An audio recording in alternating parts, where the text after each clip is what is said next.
3月3日、ひな祭り、桃の節句。皆さんはそう聞いて優しいお祝いの日を想像されますよね。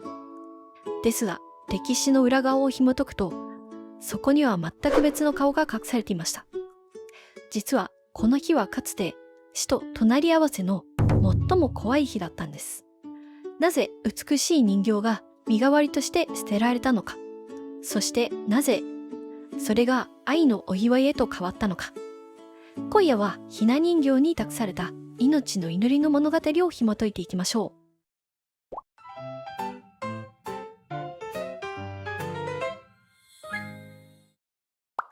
皆さん、こんばんは。やしゃまる歴史からのお便りチャンネルのやしゃまるでございます。今夜もこの静かな場所に立ち寄ってくださって本当にありがとうございます。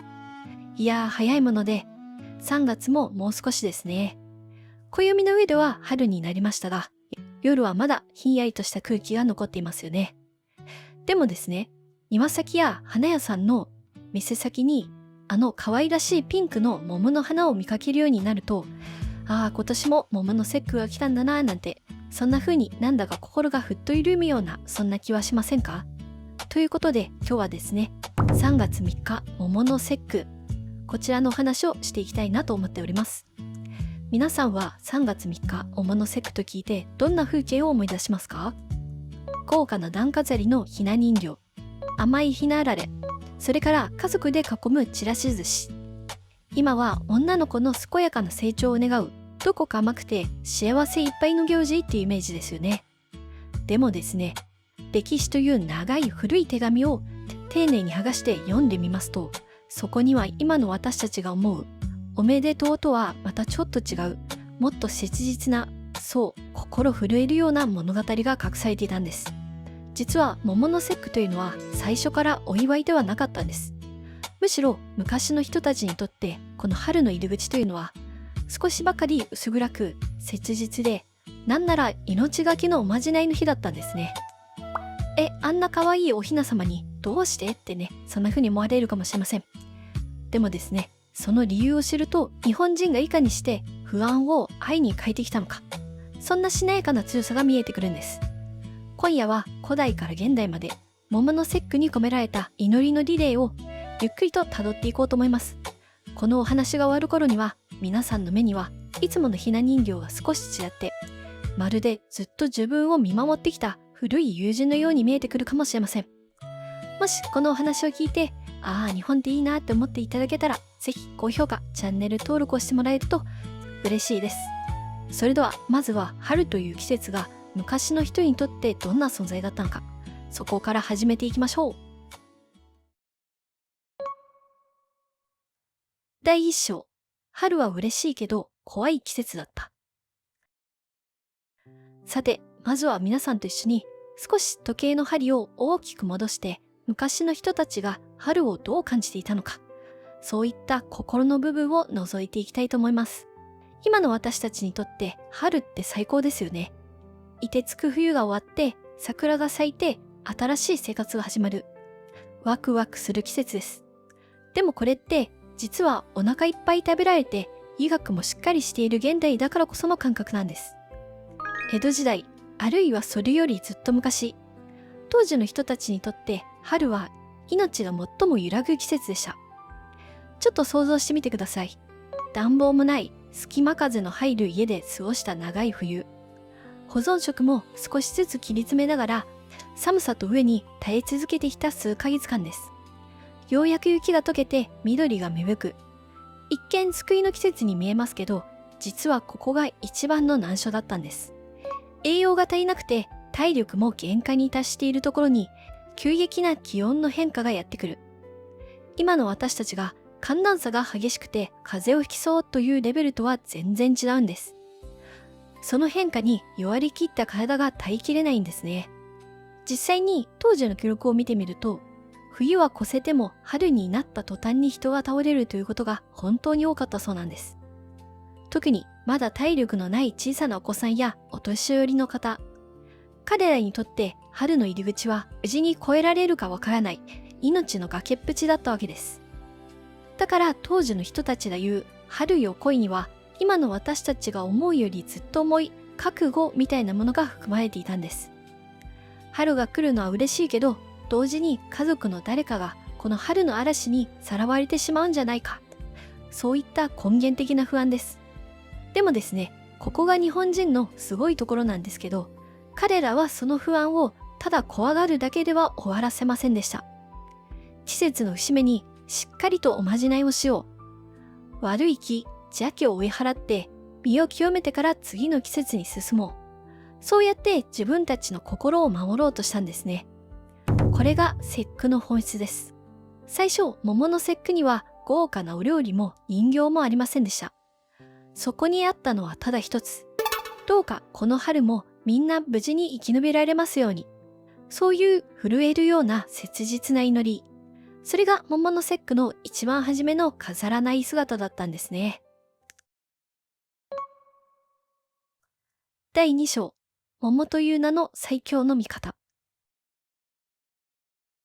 さて、そんなおまじないのヒントを当時の日本人は海の向こう、中国から受け取りました。それが上子の節句という考え方です。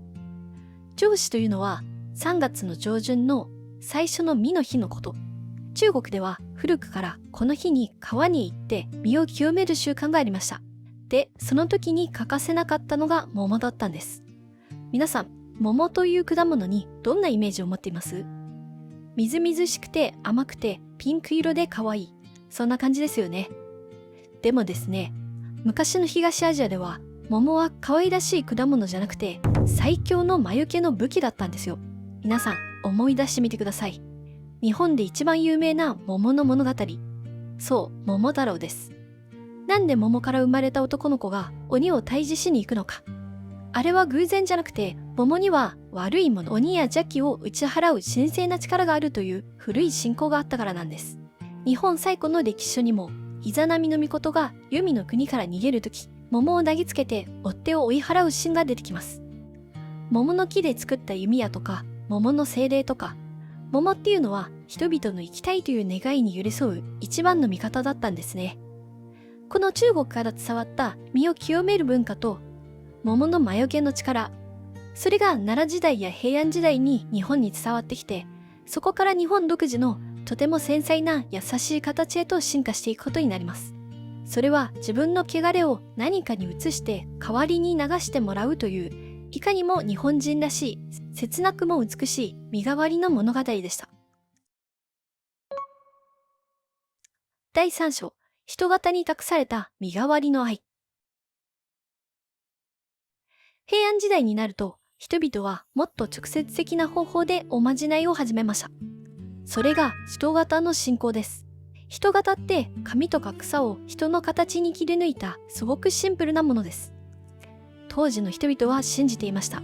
自分の体についた汚れや、そこから襲ってくるかもしれない病、それを紙の人形に撫でつけて移せば、災いは自分を通り過ぎて、この子が身代わりに引き受けてくれるって。これが今も日本各地に残っている流しびなの始まりです。想像してみてください。今のひな人形は大切にケースに入れて毎年飾りますよね。でも本来のひな様は自分の身代わりとして捨てられるために作られたものだったんです。平安貴族の女の子たちが人形で遊ぶひな遊びという文化もありましたけど、それと大人がやる真剣な厄払いがいつしか混ざり合っていた。かわいいね、素敵ねと撫でる心と、どうかこの子が病気になりませんようにという切実な願い。その二つが一つになった時、桃の節句は私たちの知るひな人形へとゆっくりと姿を変え始めたんです。誰かの代わりに苦しみを背負って流れてくれる人形。そこには自分一人の力ではどうしようもない運命を何とかして愛する人から遠ざけたいという日本人の奥ゆかしくて深い深い祈りが込められていたんですね。第4章、江戸の親たちが描いた最高に幸せな夢。そして時代は江戸へと流れます。この江戸時代の260年間こそが今の華やかなひな祭りを形作った最も大事な時代です。平和な時代が続いて庶民の暮らしにも少しずつ余裕が出てくると、おまじないの形も変わっていきます。今までは流していた人形を今度は飾るようになったんです。なんで流すのをやめたのでしょう。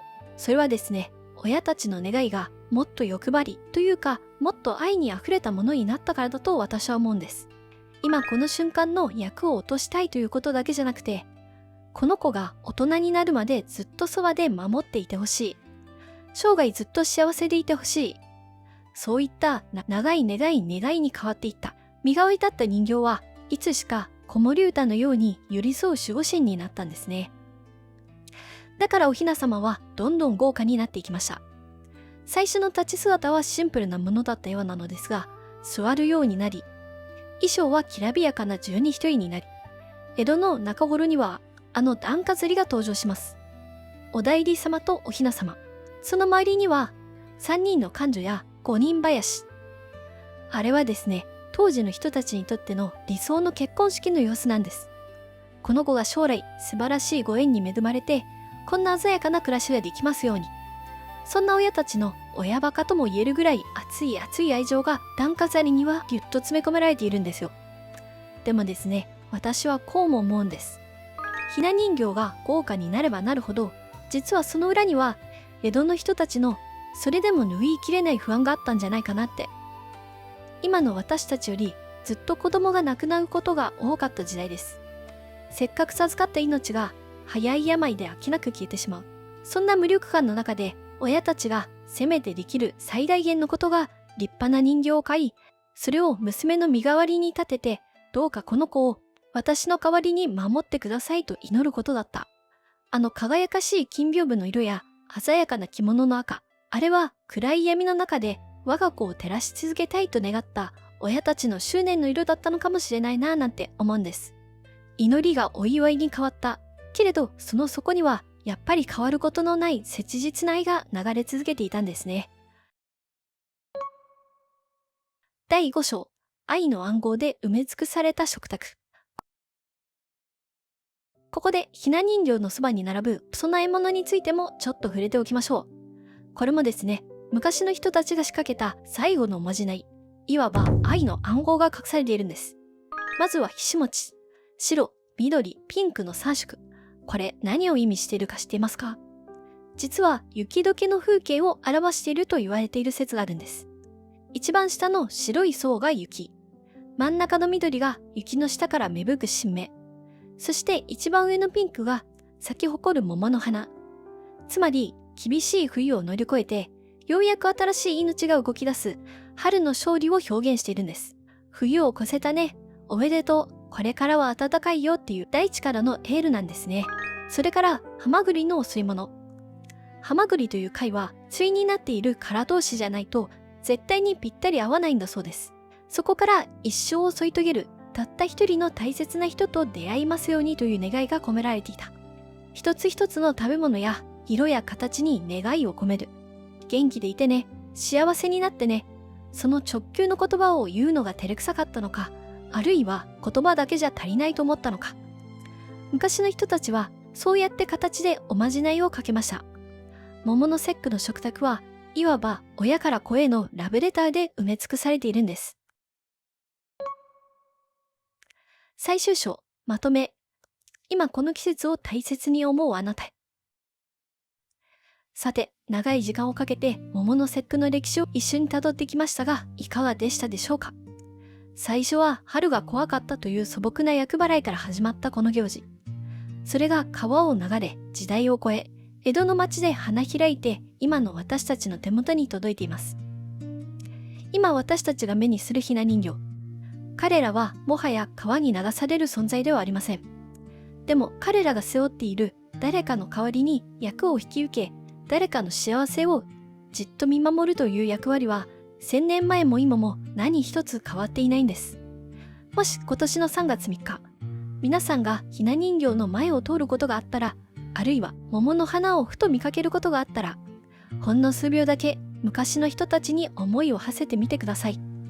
春を前に不安で震えていたお母さんの手、愛する娘を失いたくないと必死に紙の人形を折ったお父さんの背中、無事でいてほしいという人類が誕生してからずっと繰り返されてきたこの最も単純で最も深い祈りのことを。歴史を知るということは、単に知識を増やすことじゃありません。私たちは自分たちが今、どれほど膨大な人たちの願いの上に立っているか、そういったことを知ることだと思うんです。皆さんが今、こうして無事に春を迎えられているということ、それが何世代も前のご先祖様が桃の花に託した最後のおまじないのおかげだったとしたら、そう考えると目の前の景色が少しだけ暖かく輝いてみてはきませんか？今日は桃の節句、この優しい行事が皆さんの、そして皆さんの大切な人の心強いお守りとなりますように。今回のお話が皆さんの春の夜をほんの少しでも暖かく穏やかなものにできたなら、そんな嬉しいことはありません。なんだか日本っていいなって、そんな風に思っていただけたら嬉しいです。もしよろしければ、チャンネル登録や高評価で応援していただけると励みになります。皆さんの街のひな祭りの思い出なんかもぜひコメント欄で教えてくださいね。それでは最後までお付き合いいただき本当にありがとうございました。今日もですね、最後に今日の内容を AI の歌に込めました。お聴きください。それではまた次回のお便りでお会いしましょう。やしゃまるでした。おやすみなさい。まだ冷たい春の入り口、凍えた息が夜に溶ける、桃のつぼみがそっと揺れて、遠い祈りが目を覚ます。冬を越えた命は赤細く揺れ、春は希望であり試練だった。笑顔の裏に隠したどうか奪わないでと、小さな手を握りしめ、夜を越える母の願い。春風は優しい顔で命を試していた。だから人は祈った、震える指で未来を流れてゆけ、この汚れよ、桃の穴に力を宿し、身代わりの人型よ、どうか守ってよ。それはやがて愛に変わり、川を越えて時を越えて、今もそっと飾られてるあの日の願い。紙の人形にそっと触れて、涙も不安も映してゆく。この子の代わりに言えない思いを託して、やがて平和な時代が来て、人形は流されず金の屏風に囲まれ、夢をまとう。役を払うだけじゃない一生の幸せまで咲き誇れ、桃の季節、白い雪を越えた命。ひしもちの色は春の約束、ハマグリの殻のように、たった一人と出会えますように。食卓は愛の暗号、未来への手紙。千年分の祈りがあなたを包んでいる。気づかなくてもいい、でも確かにここにある。守り続けるこの命を、流さなくても消えはしない。